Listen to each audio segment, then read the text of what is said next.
spring is my favourite time of the year. It's a period of rebirth, regeneration, and I look forward to the most on our farm, which is an arable farm. Everything turning green and that luscious kind of look of the crops when everything's gone into the ground and everything starts growing. And I try and walk every day for my mental health and well-being, to go walking around the fields on the farm and to sort of, just get the sort of fresh air and the exercise, which is really important. And I do that every day, about a couple of miles, and walk around the farm. And it's just lovely to see everything beginning to grow and an abundance of wildlife. And it's just lovely to see the farm coming to life after such a dormant period of time over the winter. Yeah, so there's lots of lovely foods that we've enjoyed so far in the winter, like the brassicas, your cauliflowers and your cabbages, and your root vegetables such as carrots and parsnips and turnips and things like that. So we've probably been enjoying a lot of heavy-based food like stews and things like that. So spring lamb is my favourite as well, and it's just that lovely period of the year when everything comes to life and everyone's sort of being rebirthed and being born. And then lots of lovely fruit and vegetables like artichokes, cucumber, wild garlic is coming into season, and of course what's really abundant at the moment is rhubarb. So there's lots of fruits and vegetables that people can enjoy, and there's lots of delicious recipes in my books for the love of the land, like rhubarb panna cotta, wild garlic tarte salée, which was contributed by Guy Sing Watson of Riverford. There's Norfolk lamb moussaka, shepherd's pie by Wilfred Emmanuel Jones, otherwise known as the Black Farmer, and he actually sort of makes a homage to his Jamaican birthplace by mixing both sweet potato and normal potato together to make a nice, sweet, luscious mashed topping, which is really beautiful and delicious.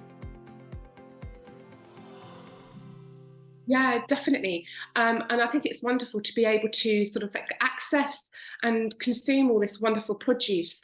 But I think we must keep an eye on seasonality. Technology has enabled farmers to extend the growing seasons, but I do think that we've become a little bit disconnected with Mother Nature, and we've become, as consumers, we've become so accustomed to buying any kind of food produce all throughout the year.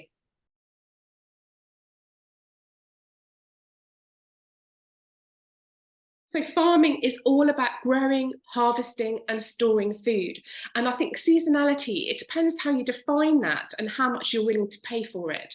For example, at the moment, currently there are empty supermarket shelves with no tomatoes, but one cannot expect to eat salad items in winter. It may not feel like winter, but we are in sort of the end of February, beginning of March, and sort of unusual weather patterns have enforced sort of the shortage of supply of tomatoes being imported from countries like Spain.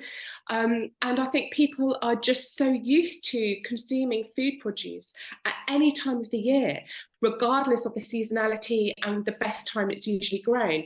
You wouldn't necessarily have tomatoes growing in the United Kingdom, although we do have domestic glass houses, but with the cost of living and the rise of energy prices, farmers can't afford to grow tomatoes in this country. And also supermarkets not giving farmers a fair price for their produce.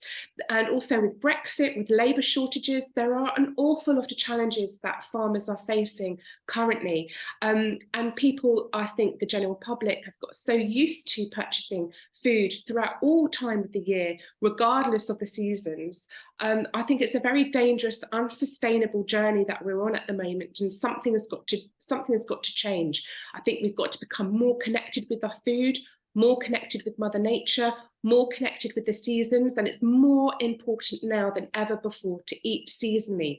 But that might mean higher prices, it might mean shopping more locally rather than supermarkets, going to your farmers markets, supporting your farm shops where possible, and really sort of becoming more in tune with the seasons and deciding and investigating what food is grown in our country at different times of the year.